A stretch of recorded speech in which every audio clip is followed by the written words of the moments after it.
उपमुख्यमंत्री अजित पवार यांच्या निधनाच्या नंतर प्रफुल्ल पटेल यांची राष्ट्रवादी काँग्रेसच्या अध्यक्षपदी नियुक्ती केल्याचं केंद्रीय मंत्री पियुष गोयल यांनी एका मुलाखतीच्या दरम्यान म्हटलं आणि त्यामुळे राजकीय वर्तुळामध्ये खळबळ उडावली होती।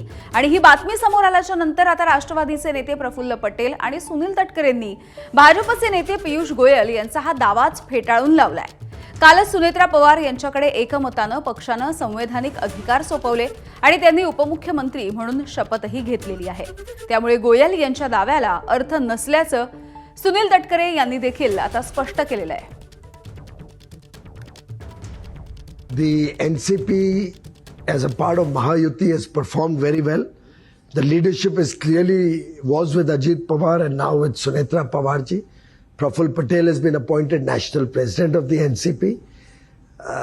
I don't see Mr. Sharad Pawar being invited to join the NCP, given that he has lost the people's trust and the vote. Piyush Goyal यांनी असं म्हटलेलं आहे की प्रफुल्ल पटेल यांची राष्ट्रीय अध्यक्ष म्हणून नियुक्ती झालेली आहे, राष्ट्रवादीच्या राष्ट्रीय अध्यक्षपदी नियुक्ती झाली नाही, असं काही निर्णय झालेला नाही। त्या ठिकाणी पियुषजी गोयल काय म्हणत मी स्वतः ऐकलेलं नाही, पण तसा काय निर्णय झालेला नाही।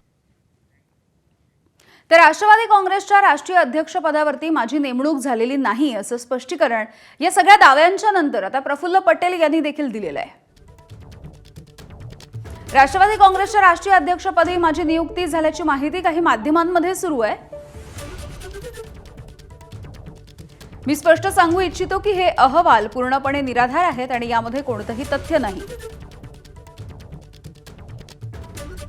राष्ट्रवादी काँग्रेस पक्ष ही एक लोकशाही संस्था आहे। इथे वरिष्ठ नेतृत्व आणि आमदारांशी सल्लामसलत करून निर्णय घेतले जातात।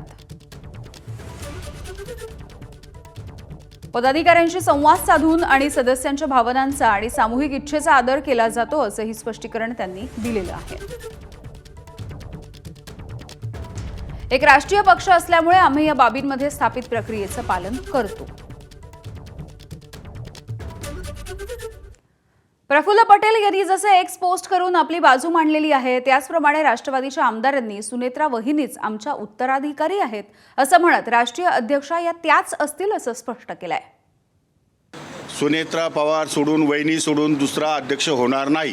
उत्तराधिकारी सुनेत्रा वहिनी असतील, सुनेत्रा पवार असतील आणि त्या राष्ट्रीय अध्यक्ष असतील, त्या उपमुख्यमंत्री असतील, त्या विधिमंडळ पक्षाच्या नेत्या असतील आणि राष्ट्रवादी काँग्रेस पक्षाच्या सर्व सुनेत्रा पवार वहिनीच असतील। राष्ट्रवादी काँग्रेस पक्षाच्या उत्तराधिकारी म्हणून सर्वस्वी इथून पुढच्या काळामध्ये सुनेत्रा वहिनी असतील। विधिमंडळातल्या कामकाजाच्या बाबत देखील आपण जर पाहिलं असेल तर गटनेत्या म्हणून सुनेत्रा वहिनींच्या बाबत काल एकमत करण्यात आलं। तर केंद्रीय मंत्री पियुष गोयल यांनी प्रफुल्ल पटेल यांच्याविषयी जो दावा केला होता, जे विधान केलं होतं त्यानंतर त्यांनी आता दिलगिरी व्यक्त केली आहे। त्यांनी देखील एक्स पोस्ट केली आहे, आपण बघूयात ते काय म्हणतात। एका वरिष्ठ पत्रकारानं मला प्रफुल्ल पटेल हे राष्ट्रवादीचे राष्ट्रीय अध्यक्ष नियुक्त झाल्याबाबत चुकीची माहिती दिली होती आणि त्या माहितीची शहानिशा न करता मी माझं वक्तव्य केलं असं म्हणून आता पियुष गोयल यांनी दिलगिरी व्यक्त केलेली आहे। एबीपी माझा, उघडा डोळे बघा नीट।